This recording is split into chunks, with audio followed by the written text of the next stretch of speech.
Hi, hello, welcome in Drag Race fans to another outfit ranking video. My name is Jer, and today I'm going to be talking about Drag Race Espana Season 1. Now, I recently covered this entire season on my weekly podcast. Feel free to check that out in the links below, and we are gonna jump straight on into this. I loved this season, loved a lot of the looks. It came down to kind of a lot of whittling because I just couldn't decide who I liked the best. Let me know in the comments below who your favorites were this season, and remember that just in case I don't say your favorite look doesn't mean that I thought it was bad, it just didn't make my personal top 10. Let's jump straight into this. Starting out in the number 10 spot, we've got Carmen Farala's executive look. This was from the ball challenge during Snatch Game. I love this slutty executive look. I think it's so fun. It's really well designed. I like the piping and the trim on it. I think Carmen looks like she runs a business, but maybe like in the 80s. She's got her very signature brand here of separates shown, and I love that. It's something that I think Carmen really made a mark on that season, and she did week after week after week this steamrolling of the competition, and then she'd show up on the runway looking phenomenal. And this look was high because it was one of my favorites of that ball. In the number 9 slot is Sagittaria's executive look as well. I loved this Ariana Grande meets business mogul. She looks fabulous. I love this tweed coat on top of this silk shirt. She looks beautiful. The color choices of the black accessories are really nice. The glasses, the belt, the shoes, the purse, on top of this very neutral palette. It's just a smart eye for fashion, and I really liked a lot of what Sahi did that particular season, but this was one that stands out to me. In the number 8 slot is Carmen's Mercadillo look, and it's so impressive to me that Carmen was able to make separates.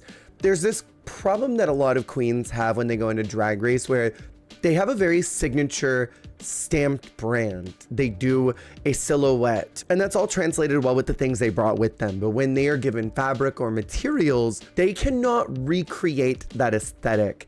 And Carmen was able to perfectly recreate her aesthetic. You've got a vest, you've got a bralette, you've got a headband, pants, well-fitted pants, and the bag that she all made in one day where others really struggled to just make a blob of fabric. And that's impressive that she's able to take materials, unconventional ones at that, and recreate her aesthetic. That's impressive to me. And that's why it reached the number 8 spot. In the number 7 slot is Ugasio's Mis Raíces look. I love this look in particular because it really tells me a story with the colors of being non-binary. I really love the artistry, and I think Ugasio is one of the very first in the Drag Race franchise to stamp so hard this artistry, and this look was stellar to me. In the number 6 slot is the finale look from Killer Queen. I'm a big fan of Disney recreation dresses. We don't see it too often because they gotta kind of skirt copyright, but this Ursula look from Killer was just fabulous to me. I really love the big bustle in the back. I think this tight fitted leather dress with all of the latex applique is so fun. Love the nails, the hair that's scooped up, which she hadn't really done all season. And this mug is damn near flawless. Killer was someone who kind of had a problem with her makeup all season, and this look just was perfect. You could tell she spent a lot of time making sure all the details were right and that she would be super presentable for that finale, and she looks great. Doing a villain look for your final presence on the runway is brilliant. It's phenomenal. And I think it shows a fun camp side of what her drag is and who she wanted to represent as she was leaving the show. Moving into the number 5 slot, we have Drag Vulcano in their finale look as well. This was a work of art. It's Carnival. It is a parade float. It is spectacular. There's a billion stones on here. There are a billion feathers. This is extravaganza, volumed up to 35. This is booming down the freeway, bass pumping so that all the cars along the road can hear the music as well. This is just freaking cool, and I love the spectacle of it all. I think there are a lot of different routes that drag queens can take with their drag, and performers that just go in, I'm gonna be an event. Ooh, I love that stuff. So this was a really good look to represent Vulcano's big brain and their larger than life thinking that they didn't get to show because they were out so early. And I love that they stuck to these signature shoes because they were kind of roasted in their elimination episode for not changing up their aesthetic, which I agree with them. Why were they asked to change and nobody else was? In the number 4 slot is Inti's Mis Raíces look. I love this look for a lot of different reasons. One, it's infused with their culture. It is infused with drama. It is a spectacle. And I thoroughly disagreed with Inti's bottom placement in this episode. I understand why they left, and I imagine that being in a group that is marginalized already, whose culture is not typically celebrated, and then you go on to a show that should celebrate it, you don't get an opportunity to do so. I imagine that would be pretty frustrating and demoralizing, and I would have left too probably at that point. I think that this was a spectacular look. I love the makeup. I think it really looks special. And I think when you bring an element of your culture to Drag Race and share that with people that wouldn't normally interact with that particular media or understand that culture, I think there's something special about that that should be celebrated. Should always land you in a position where you can move on to the next week so that you can continue to share your story. And Inti, someone who had a voice and got that silenced in the first couple episodes, which was disheartening to see. But that aside, this is a phenomenal look. And more than anything, it's memorable. Moving into the number 3 slot is Carmen and Carla from the Makeover Challenge. I included their names here because I didn't want to misremember the makeover's name. So this is impressive again because Carmen has recreated her brand, doing separates, the cape, the bralette, the fitted pants. And yes, we've already seen these things before, but she managed to do it again in a different fabric. We've got this gingham plaid, and then she also constructed her makeover's dress as well. A lot of the girls come into Drag Race with pre-made clothes because they already know that the makeover is going to happen, and then they just fit it and tailor it to the makeover.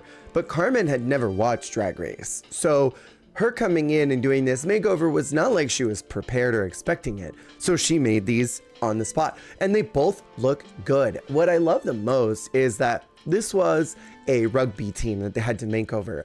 And you've got this dude who's kind of fit, a little bit boxier in shape, and gave them the more fitted, tailored, feminine silhouette. And she put herself, Carmen, in the more masculine look, doing the Sherlock side, allowing herself to show more of her body. Because if you had swapped these and maybe given the rugby player the skimpier outfit, maybe some parts would have been showing that wouldn't have looked as flattering, and the makeover may have not felt as glamorous in the same way that we've seen other contestants in the past.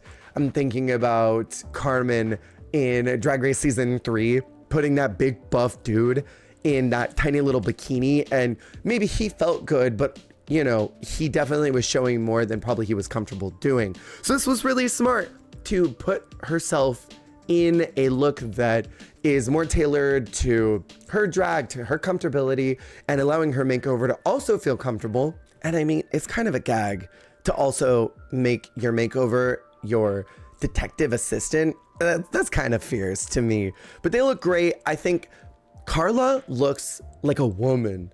This is probably one of my favorite makeovers of all time because she was so effective in recreating her brand and stamping it on this person. Excellent work from Carmen here. She objectively swept this entire competition. Then we move into the number 2 slot where we've got Ugasio's Arte Español look. Love. Again, that Ugasio looks like a piece of art that should be hanging in a museum. I love Ugasio's brain. I love the way that it works. I love the way that they are always able to take this aesthetic of moving art and put it on the runway. Not a lot of queens, I think, can do that. I think we got someone similar later on, Canada's Drag Race Season 4 with Denim, bringing this level of artistry to the runway that I don't know if many had done besides Ugasio. So it was cool to see this look in particular because they're taking the inspiration of their artwork and translating it through their drag and managed to bring that to the runway as well. I just think everything about this is smart. I love the color saturation, using pastels with these sort of light grays and the whites. I think it is all really effective. It's aesthetically pleasing, and that's something I can always say about Ugasio's drag is that it is aesthetically pleasing. You don't feel troubled or worried looking at it. It doesn't make your eyes unfocus or defocus. You just kind of want to take in on the details while you can, and it's easy to appreciate because they package it in a way that is easy for us to digest. And that's a sign of a good artist, I think. Finally, in the #1 slot is Carmen Farala's Night of 1,000 Rosalias. I love this look. And you know, I'm sure some of y'all are thinking Carmen again, but she was that girl. So Carmen had a look that she had prepared, but someone else in the competition was wearing that exact same look. So she scrapped it and decided to use her backup look. But one of the other contestants, Dovima's zipper broke on her garment that she brought. So Carmen gave Dovima her secondary Rosalia look and decided to create a look. I don't know where she found this fabric in that workroom or if she had one of the PAs go to a store and pick up some fabric, but making this overnight while preparing for a roast is crazy that she was able to recreate this. It's got quasi pockets, it's got a belt, it's got fringe that is immaculately and perfectly cut. You can't see any problems or flaws with this. And the fact that she was able to just say, all right, I have no clothes, I gotta just make it, and made something that looks comparable to something that you would have brought from home is something that I don't think any other Drag Race contestant in the history of the show would be able to do. I really believe in my whole heart and soul that if you were to completely remove someone's inventory of drag and ask them to create a look that looked like it was homemade and riffing off of something in real life like this runway category, I don't think many people could do that. Maybe Trinity the Tuck. Maybe her. I think she might be the only one that I think would be able to accomplish that because of how fast she can bang out pieces. But the fact that Carmen did this is mind-blowing to me. Carmen was that girl all season. She dominated the challenges and the runway.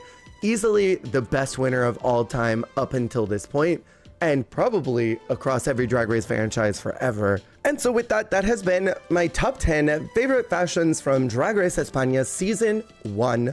Again, let me know what your favorites were in the comments below. And if you did not see your favorite, that doesn't mean that I didn't like it. It just didn't make my top 10. Be sure to check out my dedicated Drag Race YouTube page that I just made recently, trying to start scooting over most of my Drag Race content there. So if you're looking for Drag Race videos, that's where you're gonna wanna look. This channel will still stay up, but I am gonna be changing up a lot of the video format and videos that I'm going to be creating. And if you're interested in my Drag Race podcast, there is a separate YouTube page for that as well. So go subscribe to those if you are interested in those, and if those are the things that you wanna see. Take care of yourselves and see you on the flip.